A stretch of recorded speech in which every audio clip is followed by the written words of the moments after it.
Hey, Closet Busters, come on and gather around. It's time once again to kick down those closet doors of life.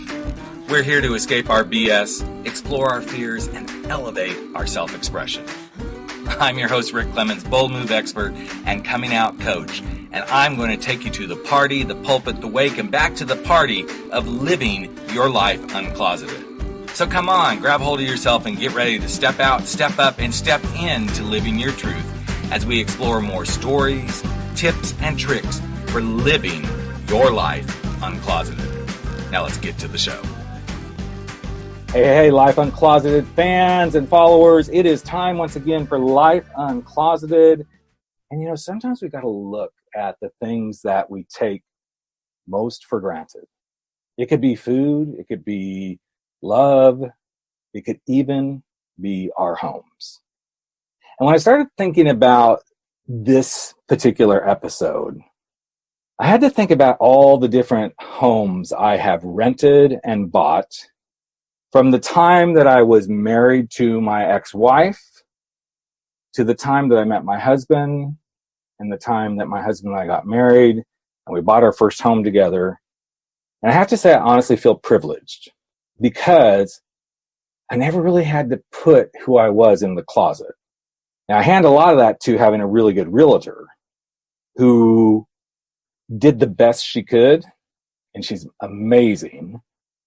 But she was also very open-minded, and she realized that to be the best realtor she could be, she had to uncloset her own thinking and make the bold moves to just see every customer as a customer, regardless of their race, their age, their cultural backgrounds, and their sexuality.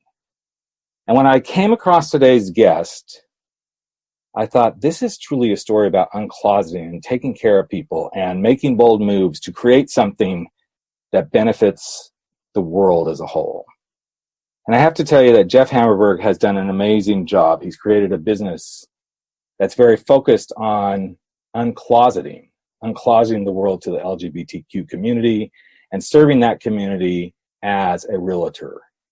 And we're going to dive in today and really explore what it looks like when the simplest, most precious thing that most of us want is a safe home and a safe space to live in can become the thing that can be not denied to you simply because of who you love or the gender that you are.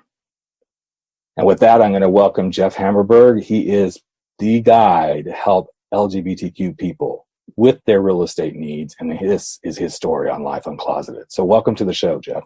Hey, thanks so much for having me, Rick. I'm so happy to be here today. I'm excited to have you here too. And before we went on the air today, Jeff and I were kind of chit-chatting. He's now living in Palm Springs area. I used to live close to that. And Palm Springs is really kind of a booming real estate place because you get so many different people. You have people coming in that are retired. You have some people that are starting families. You have a lot of people that do vacation homes. So my guess, Jeff, would be is even with what you do with your brand, I'm going to let you talk about the brand, you come across a lot of different buyers in the market, correct? And sellers. Yeah, we do. My company's a little different. Although I'm a licensed broker, I'm not out there selling homes every day. But the 1,500 plus agents on gayrealestate.com are. Right. So we have, we cap our agents out at about 15 agents per city, just so that people don't get confused having to look through 50 or 100 agents. Our service, although, we close about a deal a day nationwide.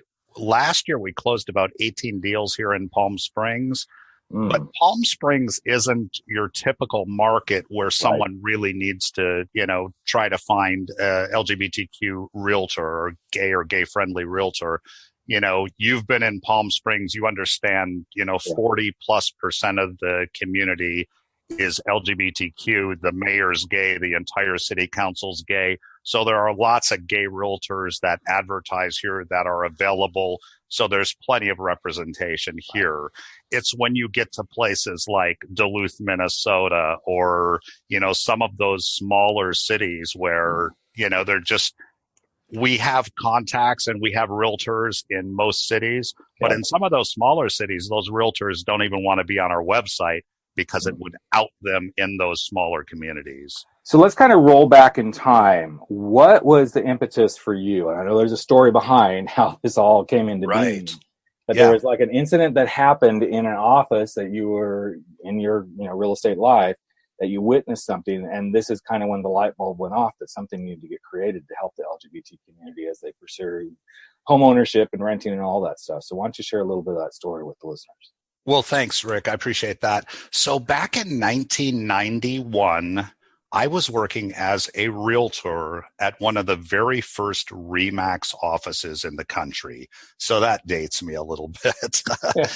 Anyway, on this particular, well, what people don't realize is when you walk into a real estate office, there's a real estate agent that has been assigned floor duty. Yep. So realtors can choose to take this or not.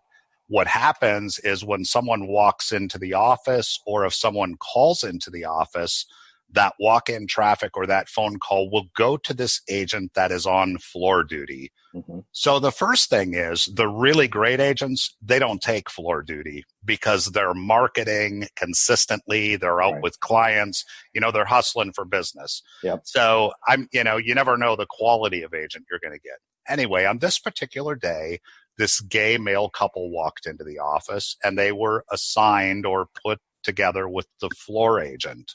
Mm-hmm. So the floor agent took this couple into the back room, into our conference room, which is a solid glass conference room, and met with this couple to really discuss what their needs were and, kind of pre-qualify them and get them set up to go out and look at some homes.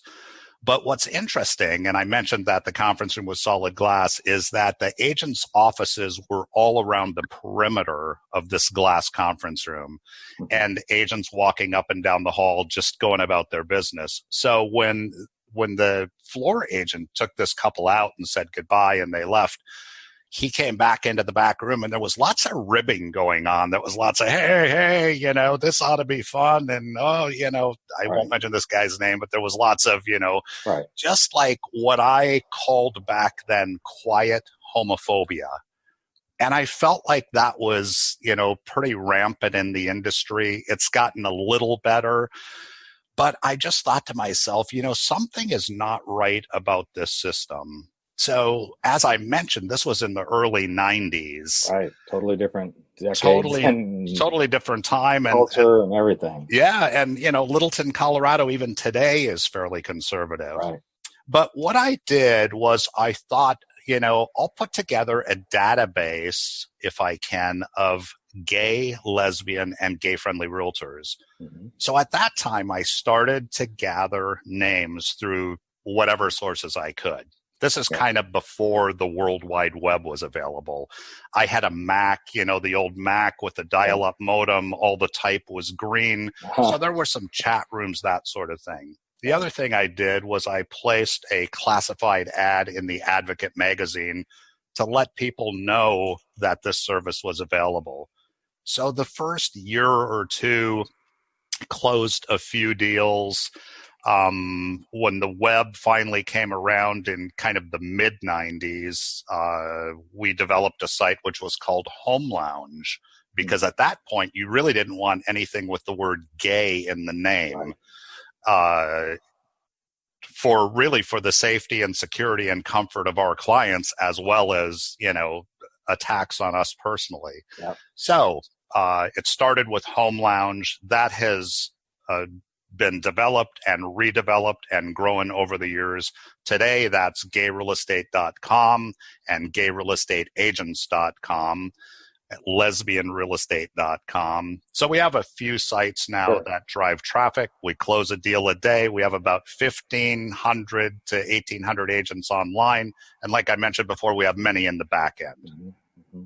So as you began to develop this, not only was it, you saw a need, but I'm quite sure you also started to hear horror stories and challenges that LGBTQ, and even at that time, I mean, the T wasn't really even being discussed. The B was kind of an anomaly, and you and I are both old enough to remember that the Q was more offensive than it is today. To be called queer was something completely different back then than it is today. So, but I'm sure the horror stories that you started to hear from not only realtors having to hide in the closet, but clients who come in and go, okay, how do we do this? There must have been just horror story after horror story after horror story. And even today, I'm sure there is too, but. Here's the thing. We've come a long ways, right? I mean, you and I both know that. But the fact is, in 28 states in the United States of America, you can still be denied housing for being a gay person. 28 states. Now, many of those states have larger cities that have enacted ordinances to help protect the LGBTQ community. But it shows you really how far we've come, but how far we have to go. Right. And we haven't even brought up the T. The T is right. a whole different ballgame. Right. And there are still no protections. You can be denied a mortgage in any state in the country for being gay. So there are no protections at all. One of the things that happened to my partner and I, we were in San Diego and we went to look at these new townhomes down by the bay, just spectacular. And we walked in, and at the time I introduced, this is my partner, and the agent was like, "Oh, you guys are in business together?" And so typical. there's gayrealestate.com is about working with the community to educate them on where we're at and where we need to go, as well as take those uncomfortable conversations out of the equation. If someone, uses an agent at our site, they don't have to explain their partner. They don't have to explain, a lot of what their needs are or, that sort of thing that are unique and particular to our community. Right. Now, I'm going to play a little bit of a devil's advocate because I always get to do this in many different ways. I know some in our community would go, well, that's great, but how are we ever going to normalize everything if we keep these little pockets of, okay, go to gayrealestate.com, go to gaycarbine.com. What do you say to people about that sort of stuff? And have you ever encountered in our own community people that say that sort of stuff? Well, sure. And we've had people make comments on, on our blogs or on Twitter or, on our website that, this is steering, this is, the reverse of homophobia. I mean, right. Just on and on, things like that. And, so the answer to that is that of the 100 LGBTQ people that are going to buy or sell a home in the next week, yep. We're going to help, 5 of them or right. 7 of them. Yep. 93 people in the LGBTQ community are still going to find their realtor the traditional way. Yep. They're going to find someone at an open house. They're going to get a referral from a family member or friend, that sort of thing. We're not suggesting that everyone should use our service, but here's a point, and this is really important to me.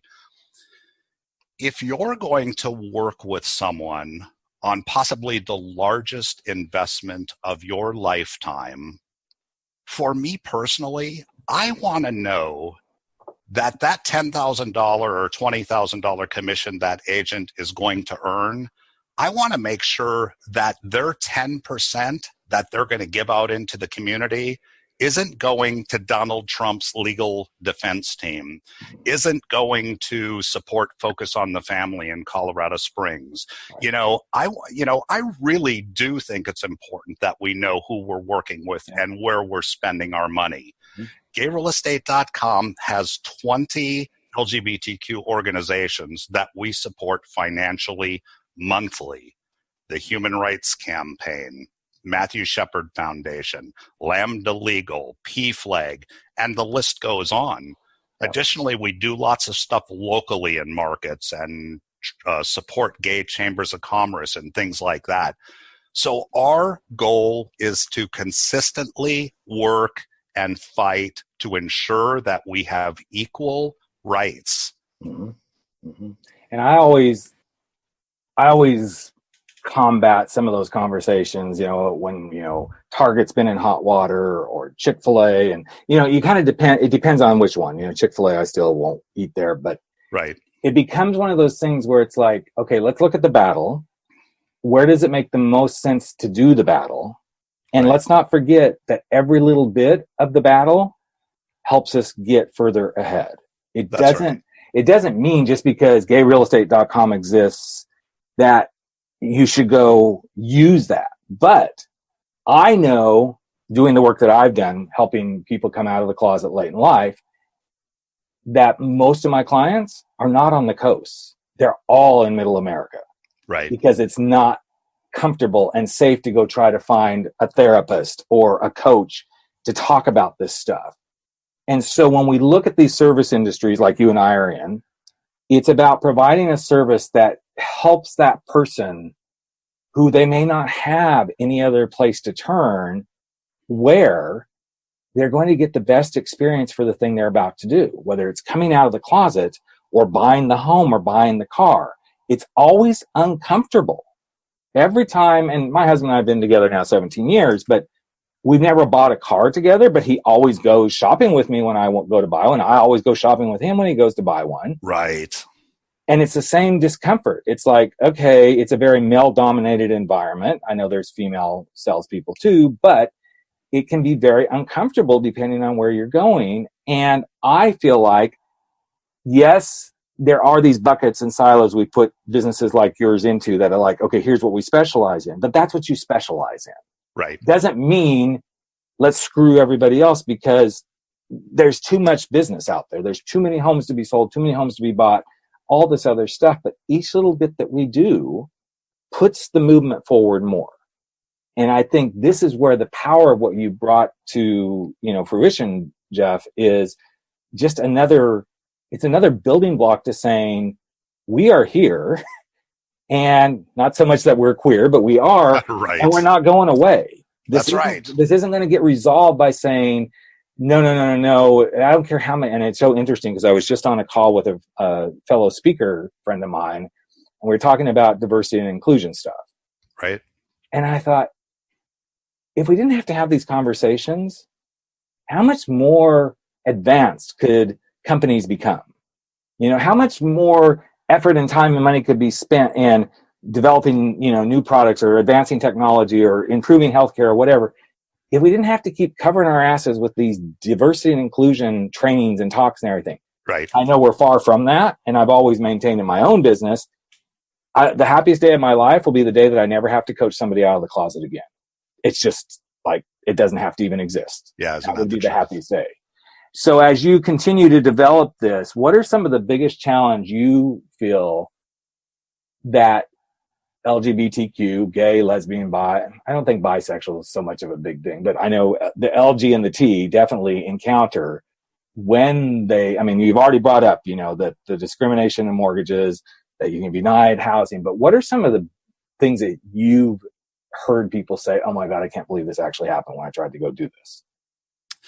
Well, I know, what's interesting, as I mentioned before, is the fact that even though I'm a real estate broker, yep. Right, and I'm a licensed broker still, and I have been since 1991, and I was in the commercial business for 12 years before that. Yep. I'm not out there working with the clients. Mm-hmm. So any of those stories can be told by our real estate agents. But, if you go to gayrealestate.com, on the main page, there's compliments from the clients, that I read all the time. Yeah, I was reading some of those too. When someone buys a home from us, they get a survey. That we follow them through the entire process. And they can tell you that, it just took awkwardness out of the equation. It made us feel comfortable. We have, we not only had a great real estate agent, we now have a new best friend. A lot of our clients, frankly, are people that are moving around the country or moving to a new city or state where they may not know anyone. They don't have a friend there. They don't have any family there and that sort of stuff. And I know you had mentioned the awkwardness even of like buying a car and that sort of thing. Mm-hmm. And here we are, you and we're in California, right, talking about that uncomfortableness. Imagine it in Indianapolis and Kansas City, mm-hmm, and, places like that. It's a real challenge, and there are challenges, and we're just here to, bring some comfort and some peace around this home buying and selling process. And in the back end, like I said, we're continuing to fight to ensure that services like ours aren't needed someday. Is that going to happen in my lifetime? I hope so. Right. Well, I also feel like, and having just gone through, so, for those who've listened to the podcast, you know that my husband and I moved a year ago. So we went through this whole process. We went through the selling and the buying, and it was smooth, so to speak. Not because of being gay, there wasn't anything that came up around that. Okay. But what I've seen happen, and it's often crossed my mind again because of the work that I do, so if a buyer finds out that you're a gay couple and there's several offers on the table, you never really are going to find out if the reason your offer didn't get accepted was simply because you were gay or lesbian. Right.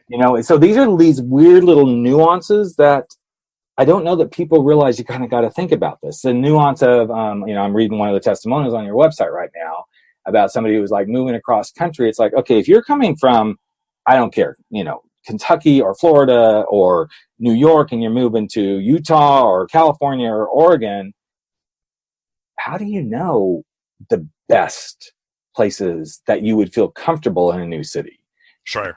That's one of the biggies to me. Now, I happen to have moved to a place where I knew it's pretty much a liberal little town on the central coast of California. Right. I had visited it numerous times. I've never felt uncomfortable. There is a LGBTQ, center here.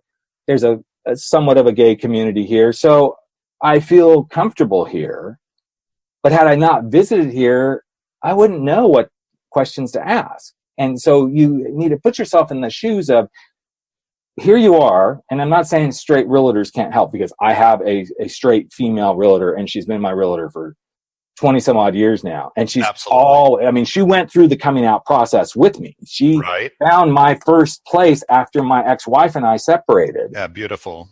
And she, even as we were looking, she said, because I was in Southern California at the time, and I don't think anybody on the podcast ever heard this story. And we were in Orange County, one of the most conservative counties in California, very much a Republican base. And at the time, I was just coming out. I didn't know, I wasn't really involved in politics, all this sort of stuff. And as we started talking about where I wanted to live, she said, I know you're going to think I'm crazy, but she goes, I think a good fit for you would be Laguna Beach. I'm like, well, of course Laguna Beach would be great. I love Laguna Beach. It's beautiful, all this stuff. Right. And I said, but I can't afford it. And she goes, Rick, let me do some work. And the most amazing thing that she came back with was, Rick, I found this little tiny studio apartment. It's no bedroom for your girls, but they're young. And she goes, I think for the temporary fix, this would be really good for you. And Rick, it's right across from the gay beach. And in that moment, I thought, this is my realtor who I've trusted for 3 or 4 transactions prior to this. Right. Who stood right hand in hand with me through this life-changing moment and came to the table by saying, hey, Rick, and it's by the gay beach. And she actually said, not that that's the most primary concern, but she goes, Laguna is a very gay-friendly city. And I said, yes, I do. Right. And it was that little bit of extra knowledge.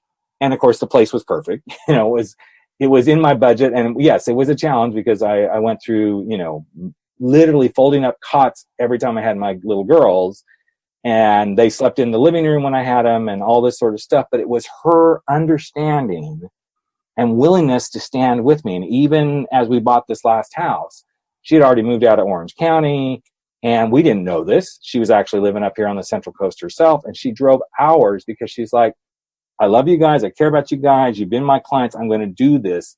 And to me, this is why, like what you have here, Jeff, is about helping people have that comfort, that understanding, that those insights to things that you may not know if you're going into that brand new area, whether it's simply across Palm Springs or LA or wherever, or if you're going from state to state.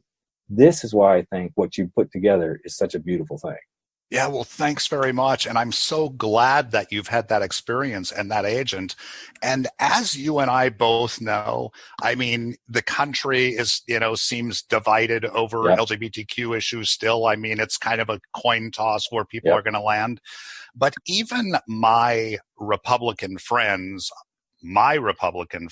primarily all support the LGBTQ community, all stand in support of equal rights, all would be shocked to find out that we could be kicked out of a house for being gay in 28 states, that sort of thing. So there are many amazing realtors out there, many compassionate, kind, caring professionals ready to serve the needs of you. I mean, we take the uncertainness out of that by going to gayrealestate.com, which is great. You don't have to use one of our agents, but if you want to find an agent in the community that you know is LGBTQ, contact them and have a conversation, and then do your homework and work with someone that you know and you trust. In your situation, that's a great story. I love it. And, you know, honestly, before I was a licensed real estate agent, I worked with a straight realtor as well. So, you know, I mean, and he knew my situation. He knew where I was at. And, you know, so, yeah. Well, it's so interesting because I'm glad you brought up the whole San Diego thing, because I was in Orange County area, moved there in 1989, I think, 1989, 1990, somewhere along that range. And it was so interesting to go through the real estate process. First, we rented a place, and then we decided we could buy a place, and went through that with this particular agent. Okay. And even then, I didn't really get how conservative it was in Orange County. But I visited San Diego several times, and I thought, oh, this is a really cool vibe. It was such a different space than Orange County. Right. And then to hear you talk about what you did, and then having my husband and I, when we decided to move to San Luis Obispo, we had been looking at San Diego. That was where we knew we were going. We were San Diego bound. Right. And I have to say, it was really interesting to go through open houses and stuff in San Diego, because it was pretty open and accepting. And maybe I just got really lucky, but I know there's conservative places in San Diego County as well that. Sure. I mean, it's a military city. So right, exactly. So there's always these interesting things that people have to think through. Right. And this is part of the reason I wanted Jeff to come on and talk, because it is not only about, first, the bold move that you made to like establish this business. I think that's a huge, big, bold move. Second, it's about uncloseting things where people don't have to feel uncomfortable. And I know that many of us in the LGBTQ community, we get the thing we always have to think about, but the simple things like selling a house, it always comes up in my mind. Right. Do I keep pictures out of me and my husband? Do I not? Right. Do I have anything that's going to tip somebody off that we're a gay couple because I want to sell this house? That's right. When we go to buy a house, is it going to be awkward? Which most of the time you don't have that awkwardness if you're with your own realtor. But if you go into an open house, it kind of becomes that awkward conversation stuff, Yeah, absolutely. And then to your point, then you get to the mortgage thing and all that sort of stuff. And even through this last transaction, because my husband worked for the county, there were things that we had to do to make sure that it was showing that I was a self-employed person. Okay. He was an employed person. And so we had to make sure that our marriage certificates and all this stuff, it was all these things that just convoluted, right? It's very convoluted, right? That I hate to say it, heterosexuals don't have to deal with so much. You're right. It's ridiculous. There are certain things, obstacles that we have to know and be prepared for, So, I mean, some of that, working with an LGBTQ agent or working with a straight agent could just be legal ignorance, right. Just totally not just unaware of. Here's another thing that I didn't have a problem with it, but it was, I guess because my husband was working, and because I can work whenever I want and all this sort of stuff because of the kind of business I'm in, I actually made the trips up here to do the initial home inspection. Then I was making the trip to do the final, and then he ended up deciding to come up with me, but I'd already got up here and then he drove up. But it's those little things like, okay, so if we both show up for the home inspection, what's the inspector going to be like? Right. Exactly. How are they going to react? Right. When the cable guy comes to hook up this stuff, this is all this stuff that, again, right. I hope, and I do have straight listeners that listen to this because of the way the podcast is at this point, but I would love everybody to take a little bit of inventory and say, when was the last time you had to worry about the cable person coming and hooking up stuff in your home? The gas people. Right. electrician, a repair person, a realtor, a home inspector, Right. carpet cleaning people.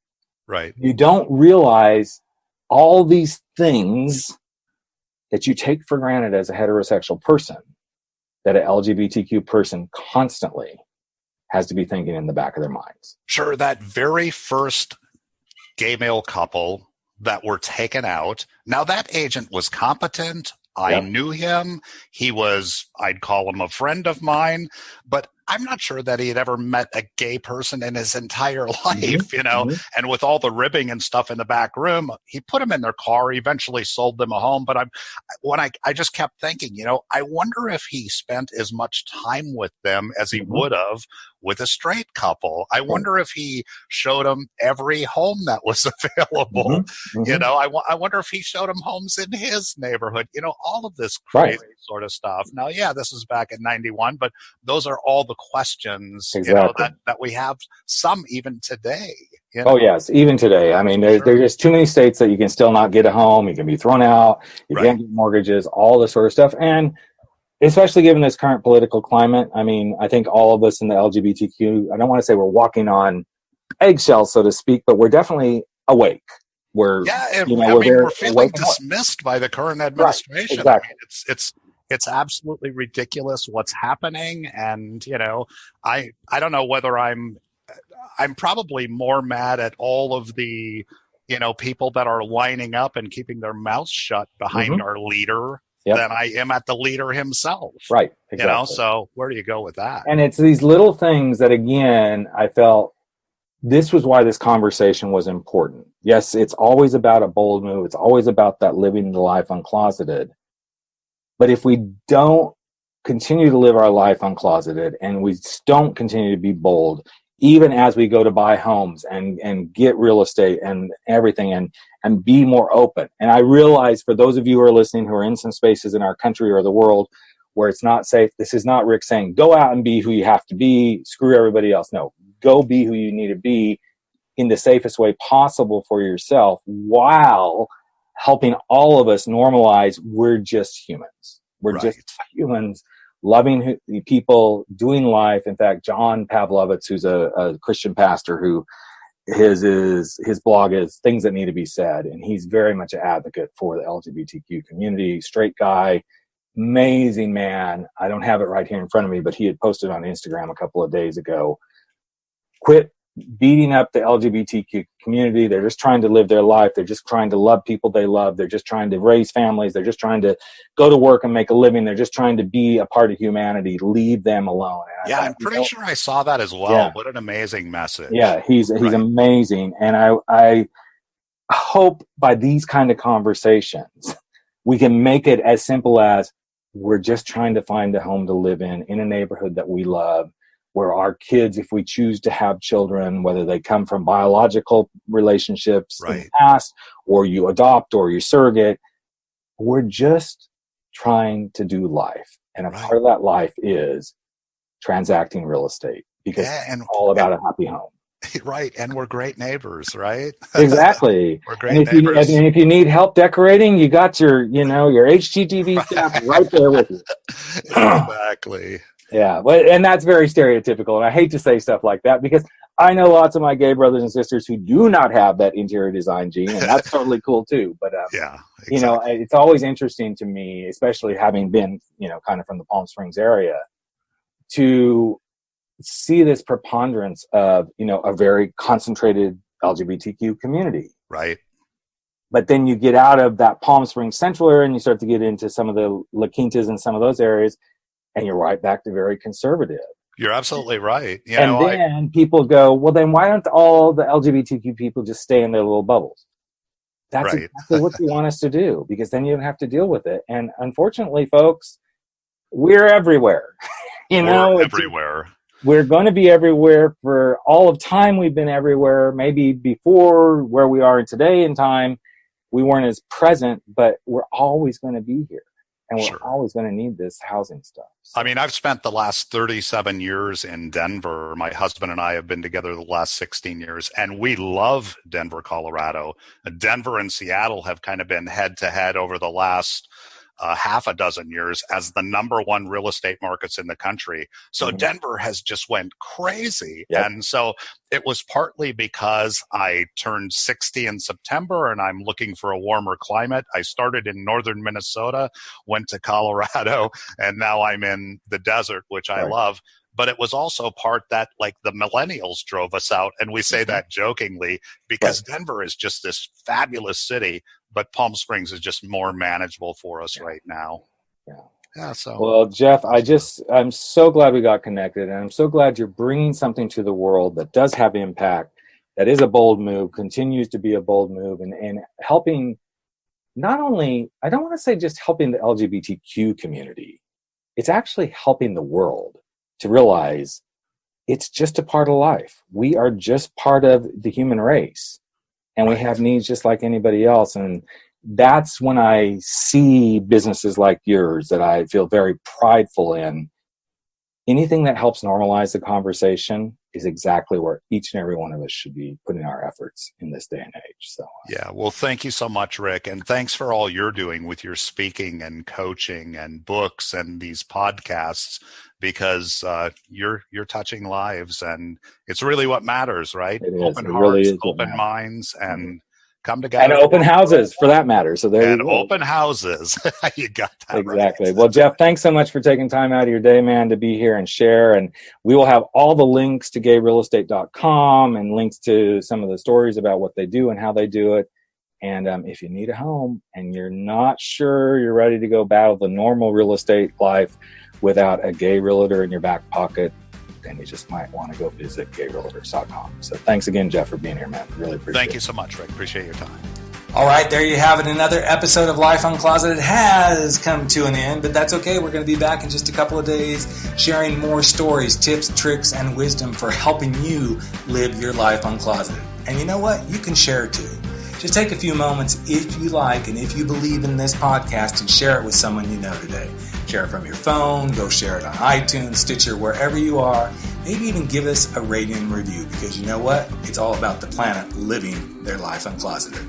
I'm Rick Clemens, host of the show and the guy who helps you make those big, bold moves. And I hope you never stop stepping out, stepping up, and stepping in to living your life uncloseted. Catch you real soon. Take care, everyone.